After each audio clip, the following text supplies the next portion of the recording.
final thing I want to hit today very briefly, and again on this extremely, extremely important day in American history. This is a purely partisan impeachment of a president for doing absolutely nothing wrong.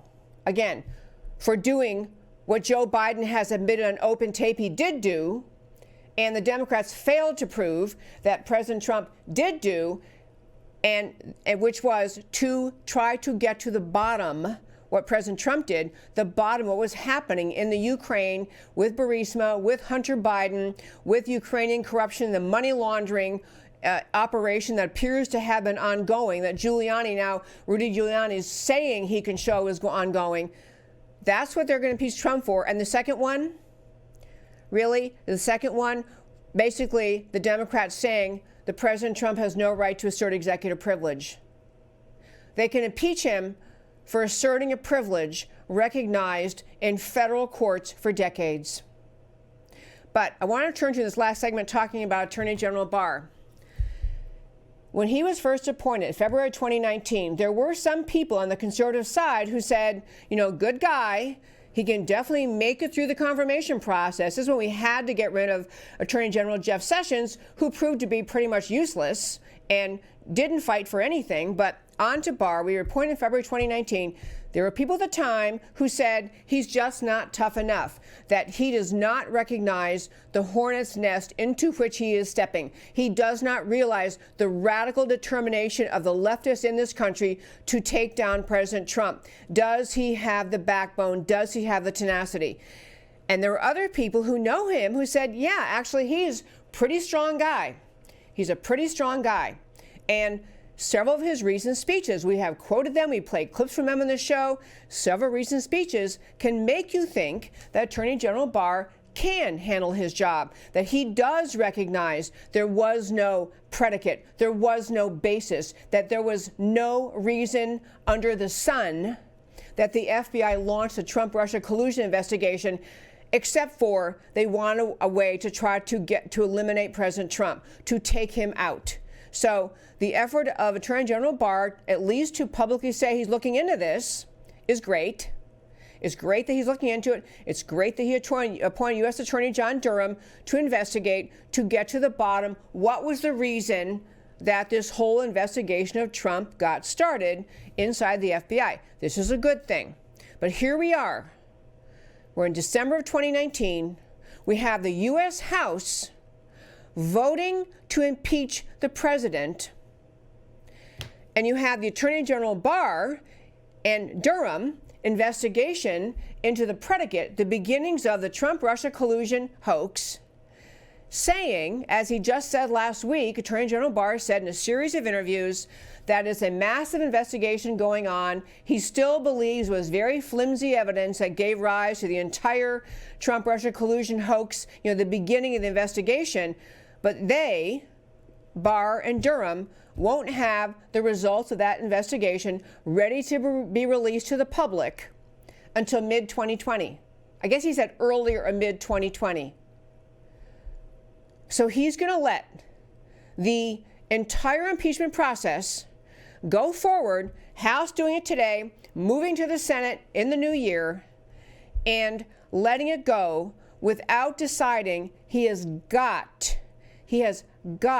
to begin to let the American public know how deep and wide and evil the corruption inside the FBI was and is. He's saying, no, these are two separate things. Trump is being impeached about the Ukraine and Zelensky conversation. My job over here is finding about Trump-Russia collusion, entirely different story. But they're all interlaced, my friends. They're all interlaced.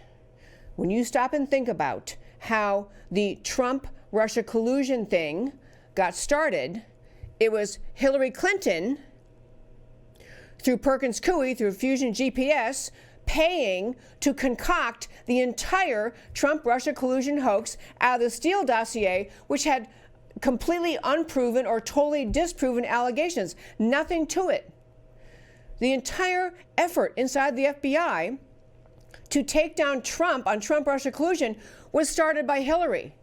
The entire conversation that is the allegedly the gist of why the Democrats think they can impeach President Trump over the Trump-Ukrainian conversation in July bears on what was happening in 2016 with the corruption, the now widely known corruption that we have Rudy Giuliani, can't wait to tell America about, and we have already many pieces of evidence about collusion involving the Ukrainian government, officials in the government, Burisma, the Ukrainian energy company, Hunter Biden, Joe Biden's, then Vice President Joe Biden's son on the board with no knowledge of energy industry, nothing to bring to the table except his last name.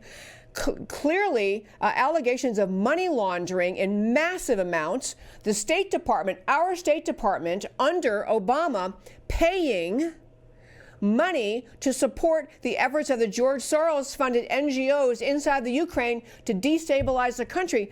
It's the cabal of the Obama, Biden, Hillary era was right in the middle of everything that happened in 2016, involving the Ukraine, involving the Russians, and involving America.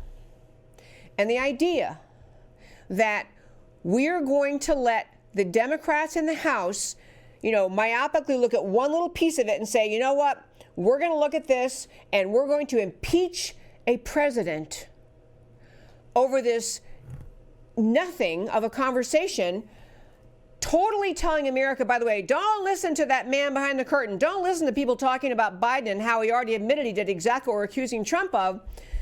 The Democrats are going to impeach the president and one of the key figures in this entire country with the capacity to move in to the political scene, to put out for the American people to understand this is how corrupt Obama, Biden, and Hillary were in the Ukraine, in Russia.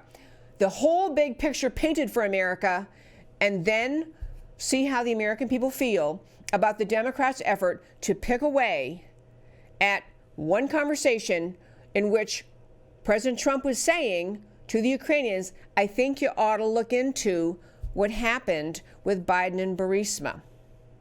Folks, I'm becoming concerned about Attorney General Barr's unwillingness to put out what he has so far. Not suspicions, not unproven, but he has a lot already.